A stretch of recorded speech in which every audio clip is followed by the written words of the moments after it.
한동안 성탄절이나 12월을 맞이해서 절기와 관련된 메시지들을 우리가 살펴보았었는데요. 이제 다시 로마서의 말씀을 다시 살펴보게 됐습니다. 오늘 레오가 아주 예쁜 목소리로 귀여운 모습으로 성경 말씀을 읽어줬는데요. 로마서 2장 17절부터 29절까지의 말씀을 오늘 살펴볼 차례입니다. 항상 모든 것이 그렇지만 우리가 성경을 이해하기 위해서는 그 말씀 하나만 뚝 띄어가지고 보는 것은 별로 바람직하지 않습니다. 물론 전혀 안 보는 것보다야 낫지만 성경 말씀을 어느 한 구절만 뽑아내서 그 말씀만 문맥과 상관없이 어느 한 구절만 뽑아내게 되면 그 말씀을 오해할 가능성이 많이 있습니다.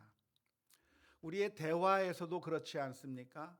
우리가 대화를 하다 보면 대화를 하는 그 과정 가운데 어떠한 마음으로 어떠한 의도를 가지고 이야기하고 있는지 전체적인 맥락을 이해하면서 들어야 할 텐데 그렇게 하지 못하고 어떤 표현 하나, 어떠한 단어 하나에 열을 받기도 하고 화를 내게 될 때도 있습니다.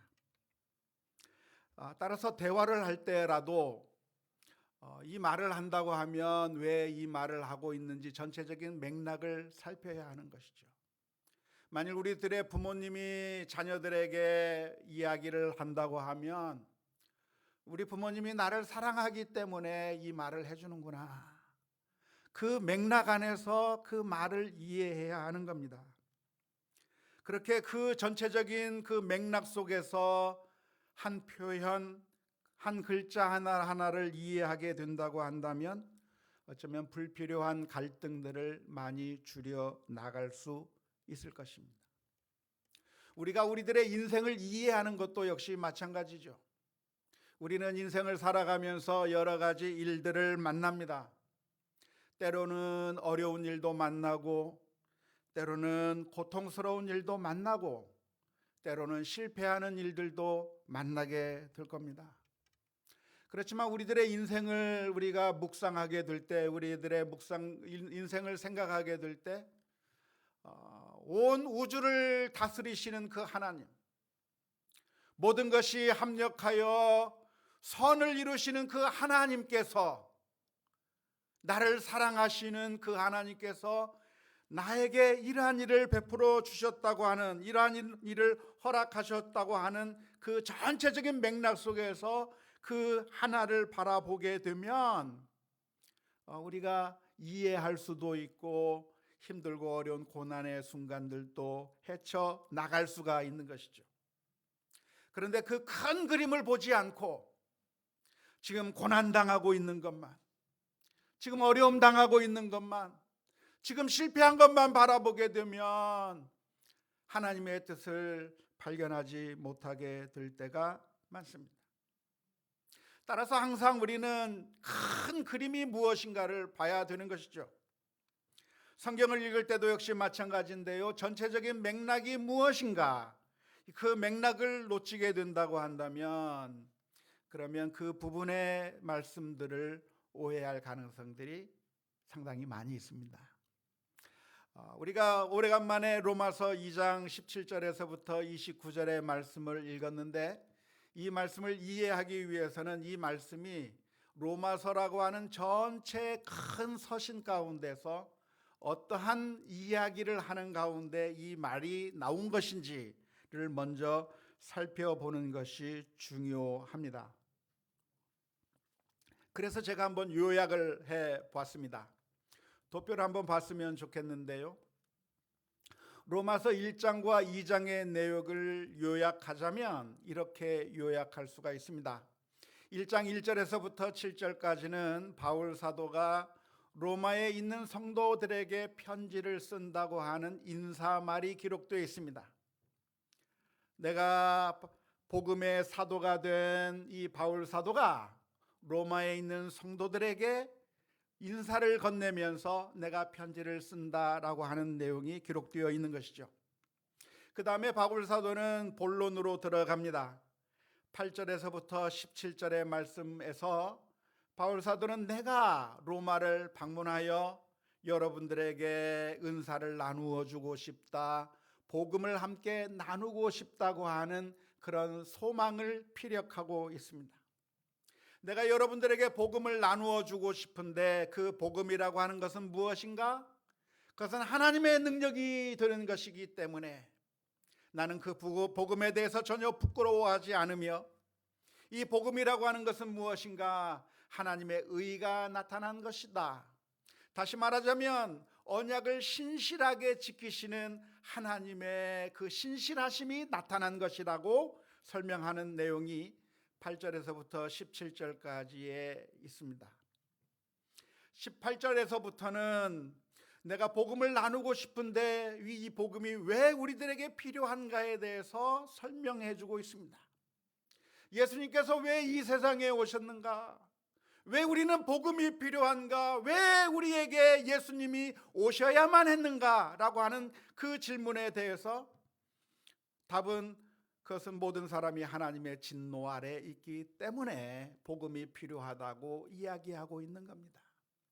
만일 우리가 진노 가운데 있지 않다고 한다면, 만일 우리가 실패한 인생이 아니라고 한다면, 만일 우리가 열심히 노력해서 스스로 하나님에게로 갈 수 있다고 한다면 예수님께서 굳이 이 세상에 오실 이유가 없습니다.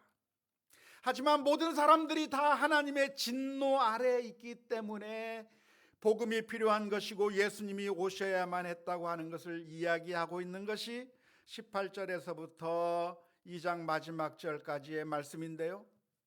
모든 사람이 다 하나님의 진노에 있다고 하는 것을 설명하기 위해서 하나님의 법을 몰랐던 사람들도 진노 아래에 있다. 왜냐하면 하나님의 법을 몰랐다고 핑계할 수 없기 때문에 그들도 진노 아래에 있다고 이야기하는 것이 18절에서부터 23절까지의 말씀입니다.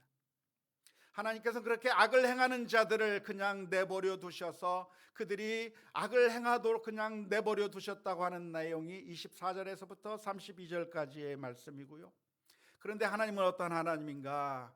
우리가 행한 대로 갚으시는 하나님, 선을 행하면 상을 주시고 악을 행하면 벌을 내려주시는 그 하나님이신데, 그런데 우리 모두가 다 선을 행한 것이 아니라 악을 행해서 다 하나님의 진노를 받을 수밖에 없다고 말하면서 율법을 가지고 있는 사람이든 율법이 없는 사람이든 모두가 다 심판을 받게 되었다고 하는 사실을 이야기하고 있는 그런 내용입니다. 율법이 없는 사람이라고 할지라도 그들에게는 심판할 기준이 없는 것이 아니라 이미 양심이라고 하는 기준이 있기 때문에, 하나님의 법을 이미 사람들의 마음 가운데 심어 놓았기 때문에 그 양심의 법에 따라 하나님의 심판을 받게 될 것이고 진노를 당하게 될 거라고 하는 것이 12절에서부터 16절까지의 말씀이고요. 오늘 우리가 읽은 17절서부터 29절까지의 말씀은 유대인들은 율법을 가지고 있지만, 그런데 그 율법을 가지고 있으면서도 율법대로 살지 않고 악을 행했기 때문에 결국 심판을 받게 되는 것이다. 다시 말하자면 유대인이나 이방인이나 모든 사람들이 다 하나님의 진노를 받을 수밖에 없다고 하는 것을 이야기하는 과정 가운데서 오늘 본문의 말씀을 말씀해 주고 있습니다. 전체적인 흐름이 이해가 되십니까? 네, 고개를 끄덕이시네요. 감사합니다. 반응해 주셔서. 하나님의 진노 아래에 모든 사람들이 놓여져 있기 때문에 그 어느 누구도 완벽한 사람이 없고 다 실패자들이기 때문에 예수님이 오셔야만 했다고 하는 이 사실을 설명하는 과정 가운데서 오늘 본문의 말씀을 해주고 계시는 겁니다. 오늘 본문의 메시지를 한마디로 요약하자고 한다면, 아무리 이스라엘 민족이 아브라함의 후손이라고 할지라도, 아브라함의 후손이요 언약의 백성이요 할례를 가지고 있는 사람들이요 율법을 가지고 있는 사람이라고 할지라도 그것 가지고 구원을 보장받는 게 아니라고 하는 것이 오늘 본문의 말씀입니다. 빌립보서 3장 13절에서부터 14절 말씀에 보면 이런 말씀이 기록되어 있습니다. 형제들아, 나는 아직 내가 잡은 줄로 여기지 아니하고 오직 한 일, 즉 뒤에 있는 것은 잊어버리고 앞에 있는 것을 잡으려고 표대를 향하여 그리스도 예수 안에서 하나님이 위에서 부르신 부름의 상을 위하여 달려가노라 라는 말씀이 있습니다. 그러니까 이 말씀은 목적을 이루었다는 얘기입니까? 아직 목적을 달성하지 못했다고 하는 이야기입니까? 아직 달성하지 못했다고 하는 이야기죠. 그런데 이 말을 한 사람이 누구죠? 사도 바울입니다. 사도 바울이 빌립보에 있는 교인들을 향해서 하는 말이, 여러분, 나는 완성 단계에 있는 사람이 아닙니다. 나는 아직도 부족합니다. 나는 아직 잡은 것도 아니고 아직 이룬 것도 아니고 아직 부족한 사람이고, 나는 저 표대를 향해서, 목적을 향해서 지금도 달려가고 있다고 이야기하고 있는 것입니다. 그런데 이 말을 한 사람이 누구냐면 다른 사람이 아니라 사도 바울이라고 하는 사람이 이런 말을 했다고 하는 것이 아주 놀랍습니다. 왜냐하면 사도 바울이야말로 정말 뛰어난 사람이었기 때문에 그렇습니다. 구약 성경 가운데서 가장 위대한 사람을 찾아내라고 한다면 여러분은 누구를 꼽을 수 있겠습니까? 아마 모세를 꼽을 수 있을 겁니다. 아마 다윗을 꼽을 수 있을 겁니다. 어쩌면 아브라함도 그 안에 집어넣을 수 있을 것 같습니다. 그러면 신약에서 위대한 사람을 꼽으라고 한다면 여러분 누구를 꼽을 수 있겠습니까? 예수님 빼고. 당연히 사도 바울이죠. 사도 바울이 어쩌면 신약 성경 가운데서 가장 두각을 드러낸 사람이 바로 사도 바울이라고 할 수 있을 겁니다. 그런데 그 사도 바울의 고백이 뭐냐면, 나는 완성된 사람이 아니다. 나는 아직 이루지 못했다. 나는 아직 달려가고 있는 중이다라고 고백하고 있다고 하는 것이 정말 놀라운 모습입니다. 사도 바울의 이 고백은 우리들이 흔히 가지고 있는 생각과는 정반대의 생각입니다. 우리들은 어떤 생각을 하냐면, 우리가 어떤 직책을 얻는다든가 우리가 어떤 직분을 얻게 되면 그것이 우리들의 얻어야 할 최종적인 목표일 거라고 생각하는 경향이 있습니다. 신앙적인 단계에 있어서 우리의 목표는 어디일까요? 처음 교회에 나왔습니다. 처음 교회에 나와가지고 예수님을 믿기 시작해서 어느 정도 신앙생활 하다 보면 세례를 받게 됩니다. 세례를 받고 어느 정도 신앙생활을 하다 보면 서리 집사로 임명을 받게 됩니다. 또 서리 집사로서 어느 정도 사역하다 보면 몇 년이 지나면 그러면 권사가 되기도 하고 안수 집사가 되기도 하고 또 더 지나게 되면 장로님이 되기도 합니다. 그래서 어느 정도 그렇게 되면 내가 이룰 수 있는 것은 다 이루었구나. 내가 이제 권사가 됐고 내가 장로가 됐으니까 내가 올라갈 수 있는 만큼 가장 높은 곳에 올라갔을 거라고 생각하는 그런 경향이 있습니다.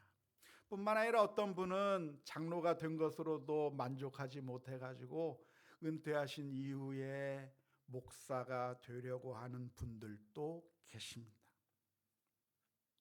어쩌면 목사라고 하는 것, 이게 어쩌면 가장 최고의 신앙의 단계라고 생각하는 경향들이 있습니다. 그래서 예전에 부흥회를 했을 때는, 요즘은 잘 모르겠습니다만은, 예전에는 부흥회를 하거나 수련회를 하거나 여러 가지 그 중고등부 수양회를 간다든지 집회를 간다든지 하게 되면 강사 목사님께서 오셔가지고 막 집회를 한 다음에 마지막 날이 되면 헌신기도를 막 시켰습니다. 강사 목사님께서 헌신기도를 막 시키면서 그때 강사 목사님이 했던 말이 뭐냐면, 여러분 가운데 하나님이 종이 되겠다고 소원하는 사람 손 드십시오 그랬어요. 기억나십니까? 네, 그랬어요. 여러분 가운데 하나님이 종이 되겠다고 하는 사람 일어서세요. 선교사가 되겠다고 하는 사람 일어서세요. 여자분들 가운데 사모가 되겠다고 하는 사람 일어서세요. 우리 제 아내는 사모가 되겠다고 하는 거에 안 일어섰어요.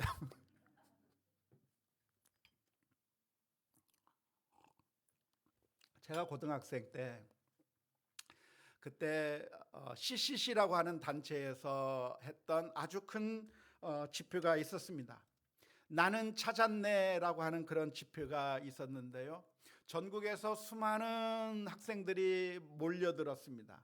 장충체육관에 몰려들어가지고 그 장충체육관 정말 큰 곳에서 전국 각지에서 몰려든 중고등부 학생들이 다 그 자리에 앉아서 집회를 하고 있는데, 그때 강사 목사님이 누구셨냐면 김준곤 목사님이셨습니다.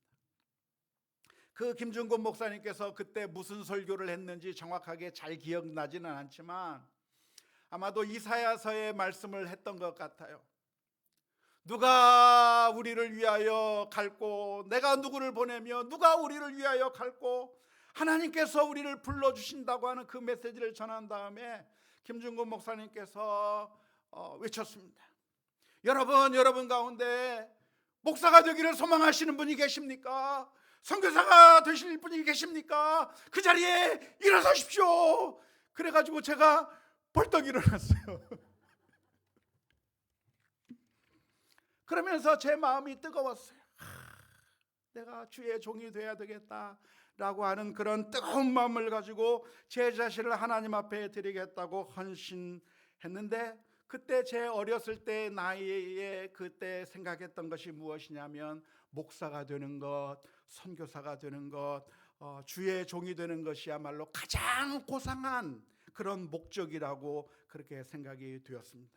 그리고 신학 공부를 하고 나중에 목사 안수를 받았는데요, 제가 만 26세 아주 새파란 나이에 목사 안수를 받게 됐습니다. 군대에 들어가야 했기 때문에 저는 좀 일찍 받았는데요, 아직 새파란 그 나이에 목사 안수를 받게 되자 우리 교회에서 계셨던 아주 나이가 지긋하신 장로님께서 제게 다가와서 고개를 숙이며 목사님 하면서 제게 존댓말을 할 때 제가 엄청나게 황송한 느낌을 받았는데, 그때 생각이 무엇이냐면, 목사라고 하는 것이 가장 높은 신앙의 단계인가? 라고 하는 그런 생각이 들었습니다. 그런데 정말 그런가요? 내가 목사만 되면, 내가 권사가 되고 내가 장로가 되면 우리가 올라갈 수 있는 가장 높은 신앙의 단계로 올라간 것일까요? 그런데 오늘 본문의 말씀 가운데서, 빌립보서 3장의 말씀 가운데서 바울 사도는 이렇게 이야기하는 겁니다. 그게 아니다. 나는 내가 잡은 줄로 여기지 않는다. 바울 사도는 이미 사도라고 하는 반열에 올라갔습니다. 그러니까 어쩌면 가장 높은 위치에 신앙의 단계 가운데 올라간 것처럼 생각이 됐는데, 그 사도 바울이 생각하기를 나는 사도다, 내가 이래봬도 사도라고 그렇게 이야기한 것이 아니라, 나는 아직 이루지 못했다, 나는 아직 잡지 못했다, 나는 아직 부족하다고 이야기하고 있는 겁니다. 왜냐하면 사도가 되어도 만일 그 사도가 하나님의 뜻대로 순종하지 않는다고 한다면 아무 의미가 없는 것이기 때문에 그렇습니다. 예수님의 12제자도 역시 마찬가지였을 겁니다. 예수님께서 오셔서 수많은 사람들을 가르치셨을 때 예수님 주변에 수많은 사람들이 몰려들었습니다. 그들 가운데서 예수님께서 특별하게 선택한 사람들이 어쩌면 70인의 제자들이 있었습니다. 그런데 그 70인의 제자들보다도 더 이너서클에 누가 있었냐면 12제자가 있었던 겁니다. 그래서 12제자로 뽑히게 된다고 하면 얼마나 영광스러운 직분이겠습니까? 가장 높은 곳에 올라갔을 거라고 생각이 되는데요. 그런데 그 12제자 가운데 누가 있었죠? 가룟 유다가 있는 거예요. 12제자면 뭐예요?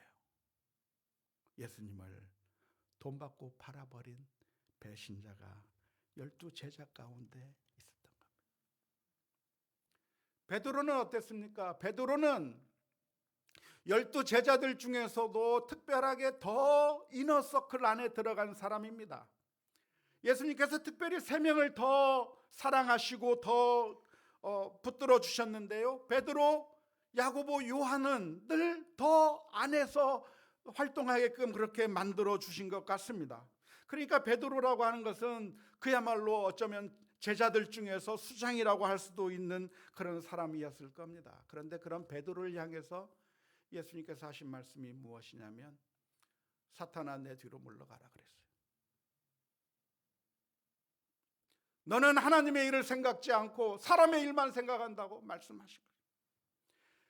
예수님의 가장 이너서클 안에 들어가는 것이 중요한 것이 아니라 내가 하나님의 말씀대로 순종하는 것이 훨씬 더 중요하다는 이야기입니다. 그런 예를 우리가 성경에서 얼마든지 많이 찾아볼 수가 있겠는데요. 제사장이 되는 것 얼마나 거룩한 일입니까? 그런데 그 제사장이 예수님을 빌라도에게 넘겨주는 일을 했다고 한다면 제사장이라고 하는 그 의미가 없는 것이죠. 오늘날에도 그런 예를 얼마나 많이 경험합니까?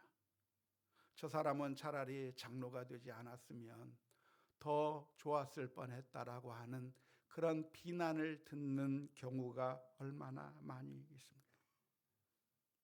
무엇이 중요한가요? 무엇이 중요한디? 뭐가 중요해요? 장로가 되고 목사가 되는 게 중요한 게 아니에요.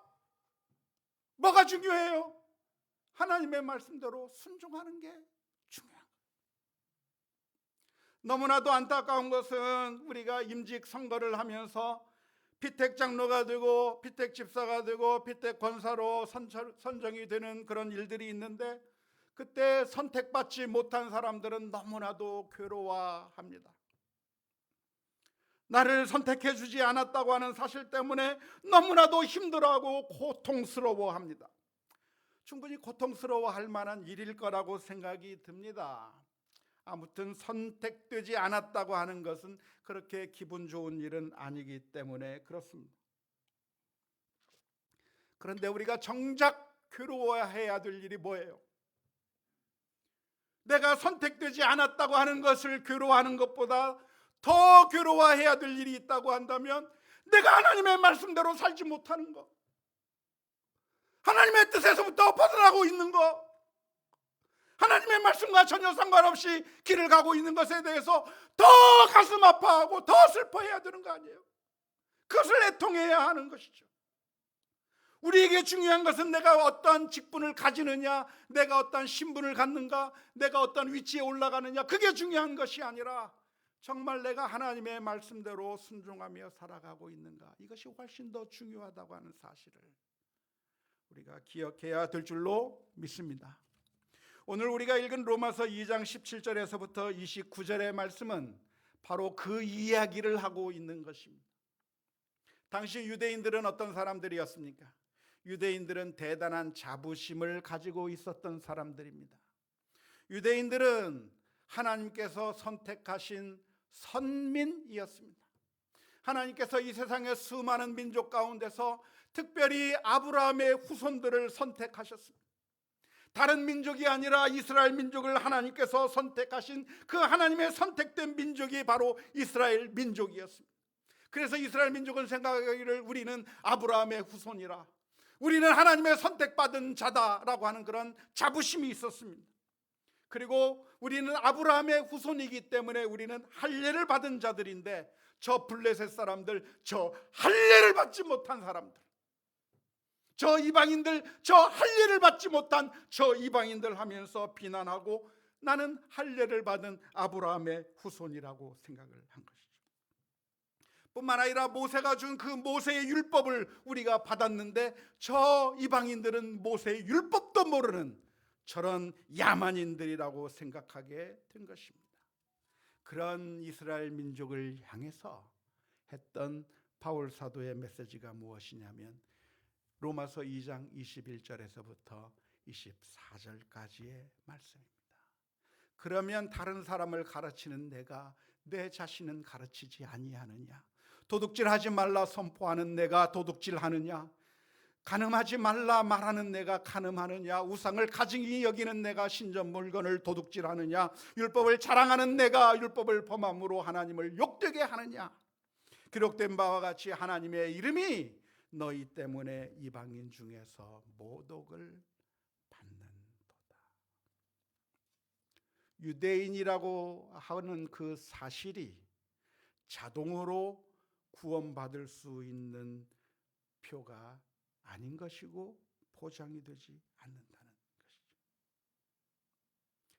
이 바울 사도의 이 말씀은 그 옛날 세례 요한이 했던 메시지와 아주 똑같습니다.